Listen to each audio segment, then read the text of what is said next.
السلام عليكم ورحمة الله وبركاته. وكم وردتونك إن نجا جرتن بكجرتن التعافية نجا بكجرتن يراني سنجه سنين جتشا بكجرتن التسلام تنجال لا كول فينا كخبجا كقدنا كل سران السنهاجا وسنين جتشا أكما بكم ويانا الراجويا في النوبية لسوان تهيف هندك سنو بكجرتن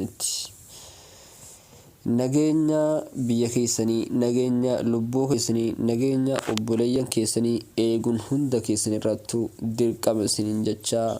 ka quuqamni itti dhagahamus kan ittiin dhagahamnes ka gaddaa jirus ka gammachaa jirus wanni jiru addunyaatti uumaa miti keebbaanee dabarra waan ta'eef kan naqabuuf natti fiiguuf kan naqaluuf natti fiigus baga arge jetteedhaan dullattiin sa'a kuftee lafaa kaatee jennaan kunumaa miti kan nu qabuuf nutti fiigus kan nu qaluuf nutti fiigus guyyaan ni dabra bishaan dabru seeniin dabrin jette Oromoon yeroo mammaaktu erga guddannee of barree lafateen malee lafeeteen nan garre dhugaadha asirratti lafateenya malee lafeen teenya gabaabduudha lafeen teenya gabaabduudha kanaaf obboleeyyan kee gabaamumatti dhaamsi anarra isinii dhaamuu barbaadu akkuma jedhan bishaan taru siniin tarin ka jedhan san wanni arra argamu siniin dabrin nageenya biyya keenyallee tiksi nageenya lubbuu keetillee tiksi akkasuma ka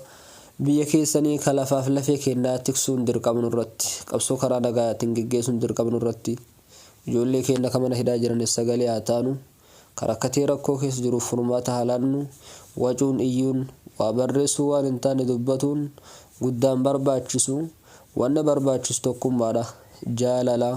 wal kabajuudha wal ulfeessuudha sadarkaa walii kennuudha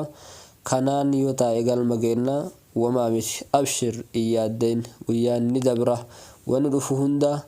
gabaabaadha waan ta'eef bilisummaan wannu agarsiisu bilisummaan nu haceessu bilisummaan uffata nuuf haa ta'u isiniin jechaa wassalaamu alaykum wa rahmatullaahi wa barakaatu sheer godhaa obboleeyyan keessaniin ga'a